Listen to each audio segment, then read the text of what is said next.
The courtroom smelled faintly of polished wood and old paper, a place where voices often rose in defense and judgments fell like hammers on hearts. Welcome to Golden Stories. Please subscribe, leave a like, and share this video with your family and friends. Don't forget to turn on your notifications so you never miss future stories from us. Also, tell me where you're watching from.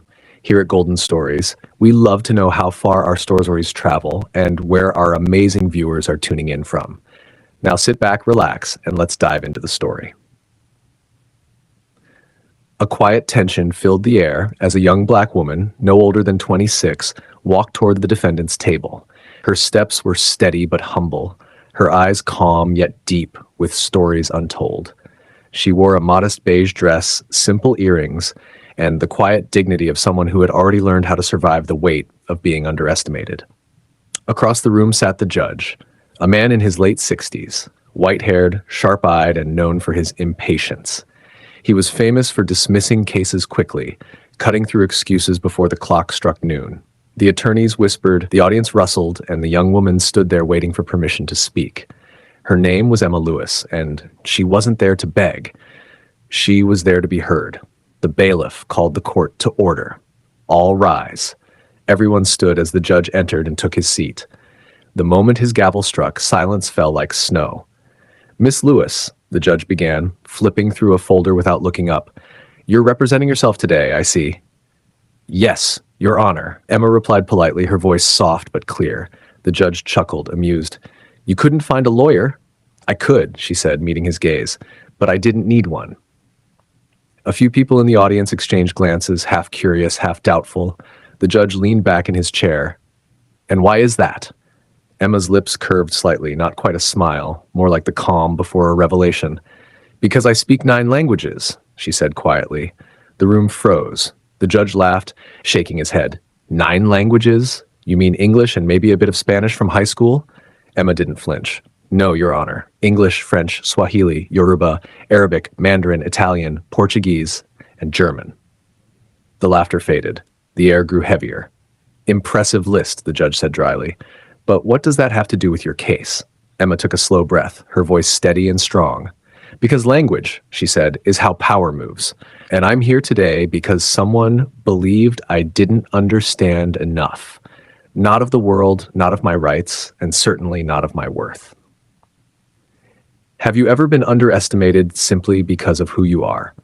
Drop your thoughts in the comment section. I'd love to know your experience.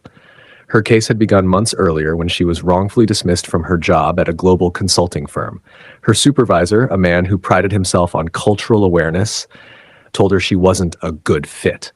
But behind those words, she heard something else, something unspoken. It was in the tone, the silence, the smirk. She knew what he meant was, you don't belong here. But she didn't shout or cry. She documented everything, emails, meetings, comments others ignored. When she filed a wrongful termination case, the firm's lawyers assumed it would be easy to crush her.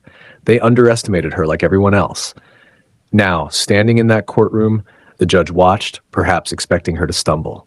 But Emma began to speak, not in English at first, but in French. Her words flowed like music, precise and poetic. She shifted into Mandarin next, her tone smooth, confident, then Arabic, every syllable sharp and rhythmic. The courtroom went silent. Do you understand what I just said, Your Honor? She asked. The judge hesitated. No, he admitted. That, Emma said softly, is how it feels to be unheard. Have you ever felt unheard, even when you were completely right? Let me know in the comments. I read everyone.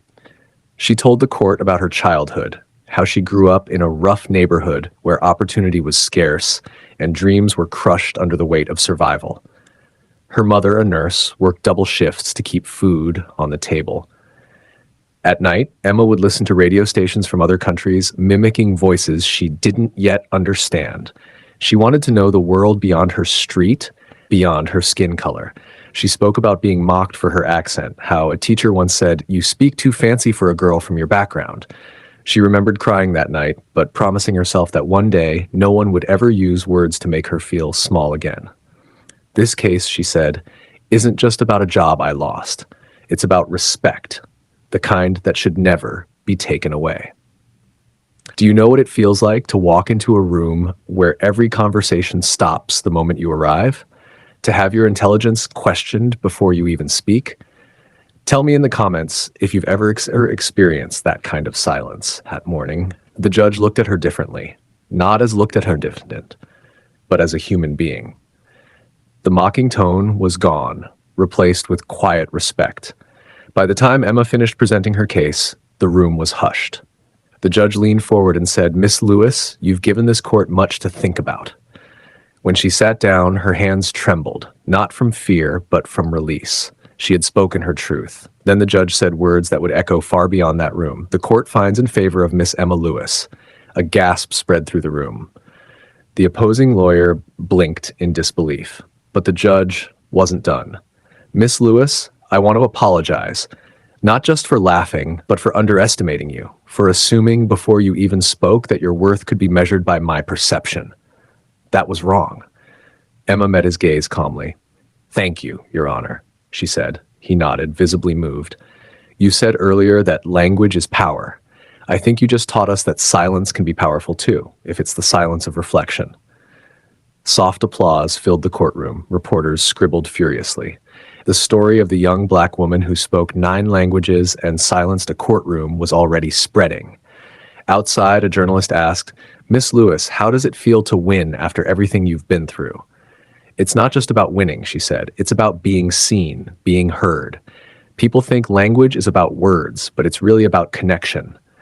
And today, I think the world listened a little differently." Have you ever had to fight to be seen or heard? Let me know in the comments. I want to hear your voice. Her story reached thousands that night. People who had been silenced or dismissed saw themselves in her courage. Emma's strength became their reminder that no amount of prejudice could erase dignity. That evening, she sat at her desk and wrote in her journal, "Power is not in how many languages you speak, but in how bravely you speak when no one believes you." Her neighbor knocked on the door, smiling. "You made us proud," he said. Emma smiled softly. "Thank you. 10 now," she added with a grin. "I started learning another one last month." He laughed in disbelief. "You're something else, Miss Lewis." When he left, she whispered to herself, "Now they'll listen." The end. Please don't forget to like and subscribe, drop your thoughts in the comments section, and tell me where you're watching from. I love reading your comments and seeing how far Golden Stories travels.